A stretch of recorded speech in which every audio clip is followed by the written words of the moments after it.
വേഷം സിനിമ നടക്കുമ്പോൾ ക്രെയിനിൻ്റെ മുകളിൽ ക്യാമറ വെച്ചിരിക്കുകയാണ്. ഗ്രൂപ്പിലുണ്ടായിരുന്ന ഒരാൾ പെട്രോൾ എടുത്തിട്ട് ഇതിൻ്റെ മുകളിൽ ഒഴിച്ചു. ഭാഗ്യം കൊണ്ട് അടുത്ത് നിന്ന് ഈ മമ്മൂക്കയ്ക്ക് ഒന്നും സംഭവിച്ചില്ല എന്നുള്ളത് പ്രൊഡ്യൂസേഴ്സ് വന്ന് അതിനെക്കുറിച്ചൊക്കെ സംസാരിക്കുന്നതിൻ്റെ ഇടയിൽ അത് അപ്പോഴത്തേക്കും ഭയങ്കര ടോക്കായി അവിടെ.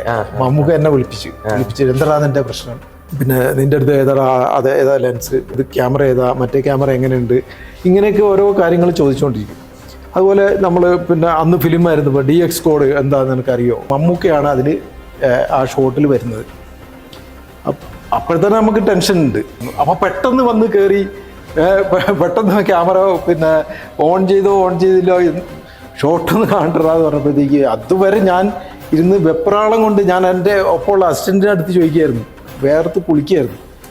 ചെന്ന് ക്യാമറ എടുത്ത് ഒന്ന് ഓൺ ചെയ്ത് നോക്കുമ്പോൾ കുട്ടനാടിൻ്റെയൊക്കെ സൗന്ദര്യം ഒപ്പിയെടുത്ത കാഴ്ച എന്ന സിനിമ മമ്മൂക്കയുടെ ഒപ്പം അവിടെ നിന്ന് തുടങ്ങിയിട്ട് കുറേ സിനിമകളിൽ ഏതാണ്ട് 24ഓളം സിനിമകളിലാണ് പോളേട്ടൻ നിശ്ചല ഛായ നിർവഹിച്ചിട്ടുള്ളത്.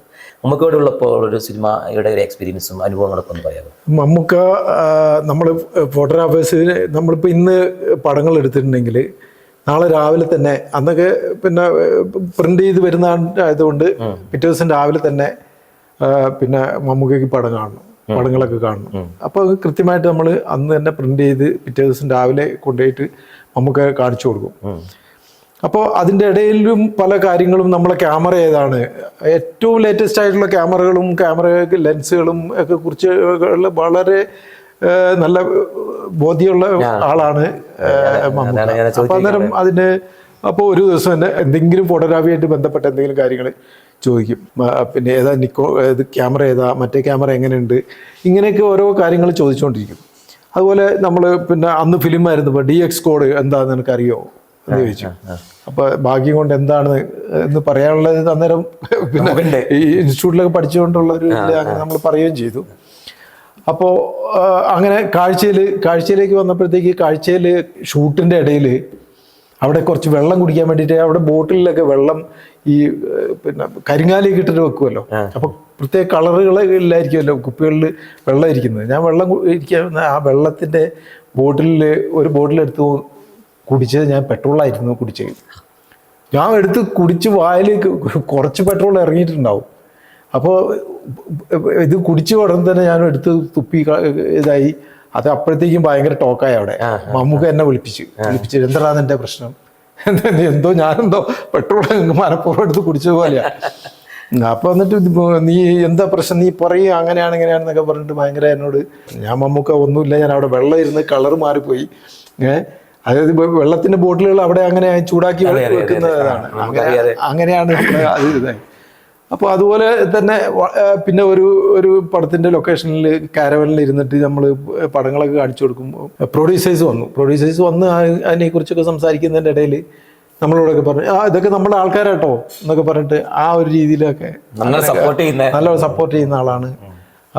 അതുപോലെ തന്നെ ഒരുപാട് ലൊക്കേഷനിലുണ്ടായ അനുഭവങ്ങളിൽ ഒന്നാണ് വേഷം സിനിമ നടക്കുമ്പോൾ VM സംവിധാനം ചെയ്ത്, അത് കോഴിക്കോട് ഗുരുവായൂരപ്പൻ കോളേജിൽ ഷൂട്ട് നടക്കുമ്പോൾ അവിടെ മലയുടെ മുകളിൽ കോളേജിൻ്റെ ബാക്കിൽ പാറയുടെ മുകളിലായിരുന്നു മറ്റേ ചിതയ്ക്ക് വേണ്ടിയിട്ട് ചിത ഒരുക്കാൻ വേണ്ടിയിട്ട് കമ്പും അതൊക്കെ വെച്ച് വിറകൊക്കെ വെച്ചിട്ട് എല്ലാം റെഡിയായി. ക്യാമറമാൻ മുകളിൽ ക്രെയിനിൻ്റെ മുകളിൽ ക്യാമറ വെച്ചിരിക്കുക. ആർട്ട് ഡയറക്ടറിൽ ഗ്രൂപ്പിലുണ്ടായിരുന്ന ഒരാൾ പെട്രോൾ എടുത്തിട്ട് ഇതിൻ്റെ മുകളിൽ ഒഴിച്ചു. ഷോർട്ട് ടൈമിൽ ഇത് കത്തിച്ചപ്പോഴത്തേക്കും ഇതുവരെ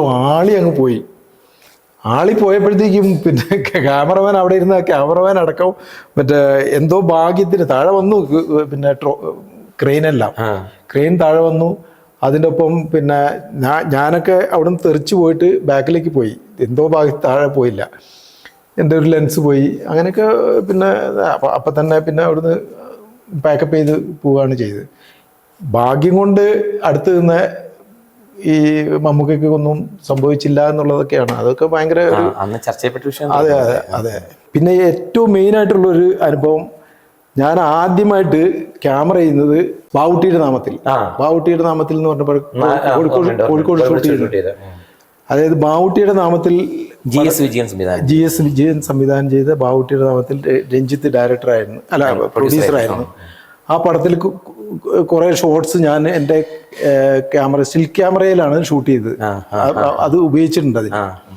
അപ്പോൾ അതിന് വേണ്ടിയിട്ട് ഒരു ഷോട്ട് എടുക്കുന്നത് മമ്മൂക്കയാണ് അതിൽ ആ ഷോട്ടിൽ വരുന്നത്. അപ്പോഴത്തന്നെ നമുക്ക് ടെൻഷൻ ഉണ്ട്.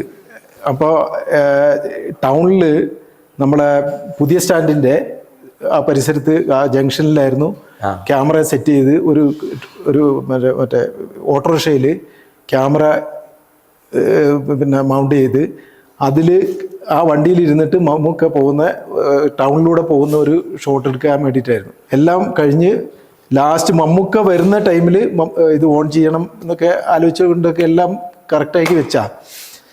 അപ്പോൾ മമ്മൂക്ക വന്നപ്പോഴത്തേക്കും അവിടുന്ന് ഇവിടുന്ന് ഒക്കെ ആൾക്കാർ ഒരുപാട് ഇങ്ങനെ വന്നു. അപ്പോൾ പെട്ടെന്ന് വന്ന് കയറി പെട്ടെന്ന് ക്യാമറ പിന്നെ ഓൺ ചെയ്തില്ലോ എന്തോ ആ ഒരു വെപ്രാളത്തില്, കാരണം നമ്മുടെ മേഖലയും കൂടി അല്ല.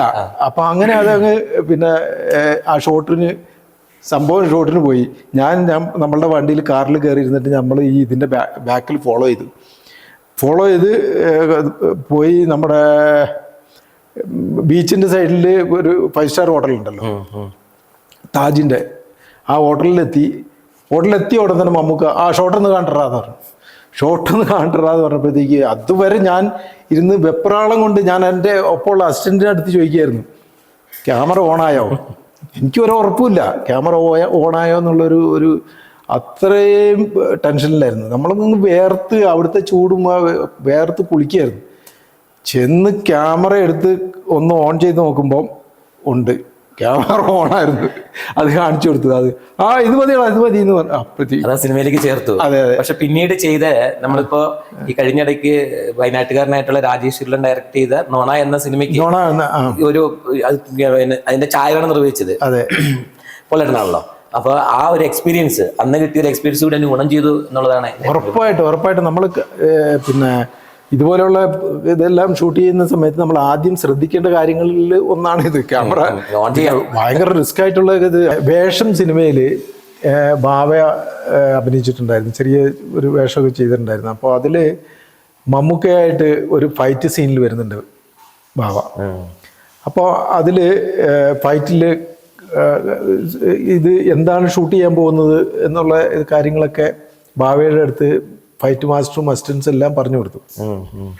അപ്പോൾ മമ്മൂക്കയുടെ അടുത്തേക്ക് ഭാവ ഓടി വരുമ്പോൾ മമ്മൂക്ക കാല് പൊക്കി നല്ലോണം ഒരൊറ്റ ചവിട്ടി വിട്ടു. ഇവിടേക്കാണ് ചവിട്ടുന്നത്, ഈ ചവിട്ടാണ് കൊള്ളേണ്ടത്.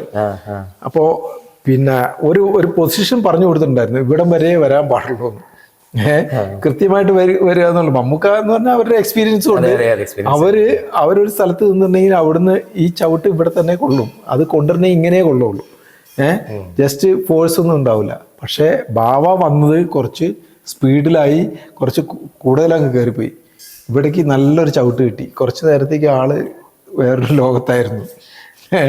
അതായത് അത്രയ്ക്കും വേദന കൊണ്ട് ഉള്ളൊരു അവസ്ഥയില്ലായിരുന്നു.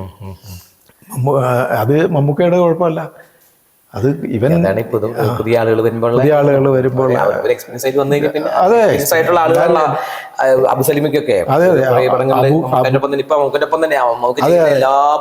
അബുക്കയ്ക്കും ഇതുപോലെയുള്ള അബദ്ധങ്ങളൊക്കെ ഉണ്ടായത് നമ്മൾ കണ്ടുകൊണ്ടിരുന്നിട്ടുള്ളതാണ്. അതുപോലെയുള്ള അബുക്ക പിന്നെ കുറെ കാലങ്ങളായിട്ട് പിന്നെ ഈ ഫൈറ്റിലൊക്കെ അങ്ങേർക്ക് പിന്നെ കുറച്ചുകൂടി ഇതുണ്ടല്ലോ, ഈ ഫിസിക്കൽ ഇതെല്ലാം ഉള്ളതുകൊണ്ട് ട്രെയിനറും കൂടിയായിരുന്നു. അപ്പോൾ അതൊക്കെ അങ്ങനെ കുറച്ച് അനുഭവങ്ങളും അതൊക്കെ ഉണ്ട്.